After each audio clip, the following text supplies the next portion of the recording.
Halo semua, selamat datang di channel Kimiaverse. Pada video kali ini, kita akan melanjutkan pembahasan di video sebelumnya mengenai soal-soal olimpiade untuk bidang kimia di tingkat kabupaten kota pada tahun 2017. Pada video kali ini, kita akan fokus membahas soal pilihan ganda dari soal nomor 11 sampai dengan soal nomor 15. Baiklah, tanpa berlama-lama lagi langsung saja kita mulai pembahasannya dari soal nomor 11.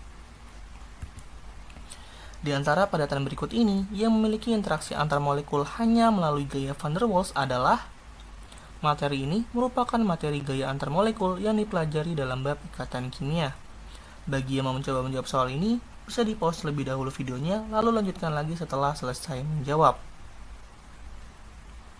Baiklah, jika sudah, mari kita bahas bersama-sama.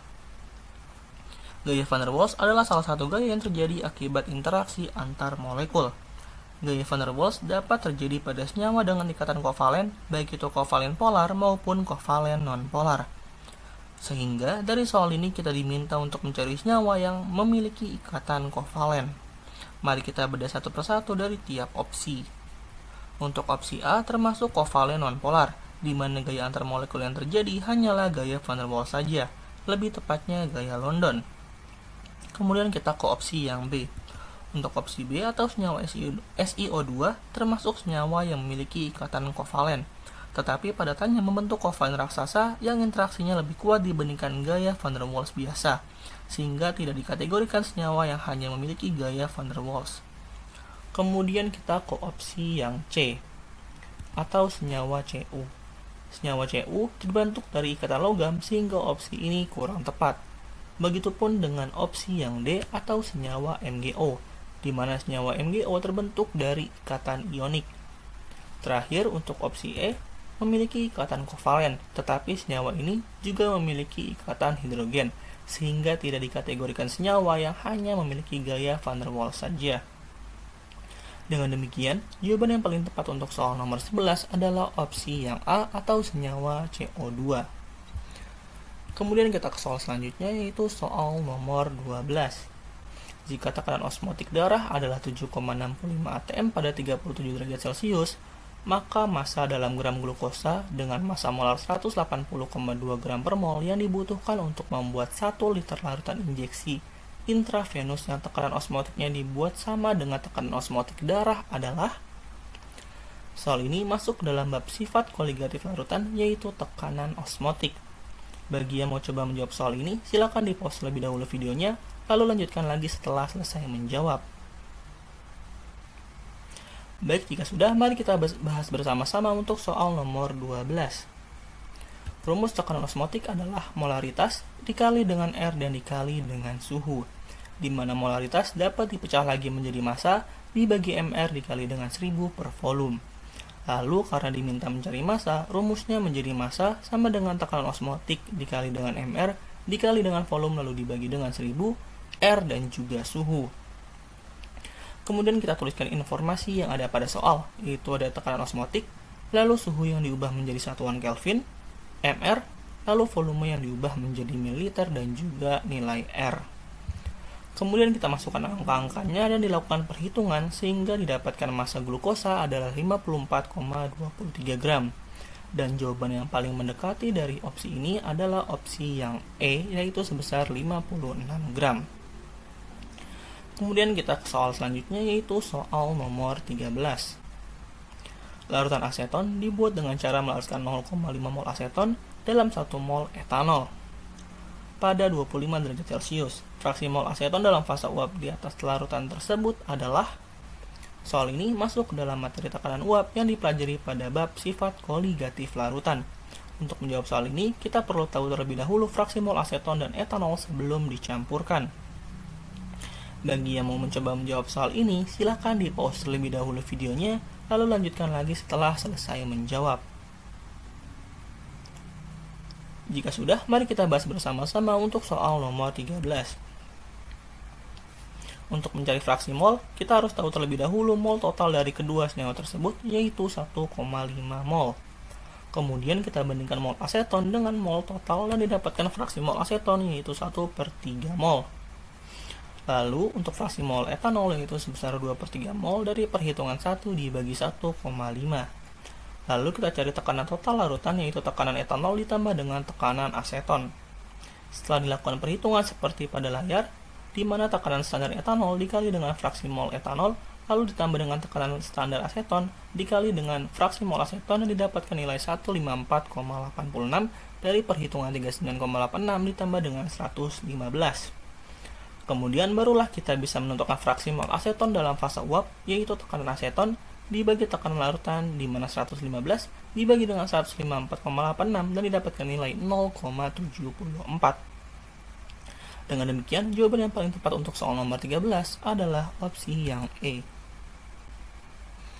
Lalu kita ke soal selanjutnya, yaitu soal nomor 14. Telah diketahui bahwa sifat koligatif suatu larutan ditentukan oleh jumlah partikel zat terlarut. Anda melakukan percobaan untuk menentukan tekanan uap jenuh dari keempat larutan berikut ini. Di mana yang pertama terdapat 0,13 molal BaCl2, 0,22 molal MnSO4, 0,24 molal ZnSO4, dan 0,41 molal etilen glikol.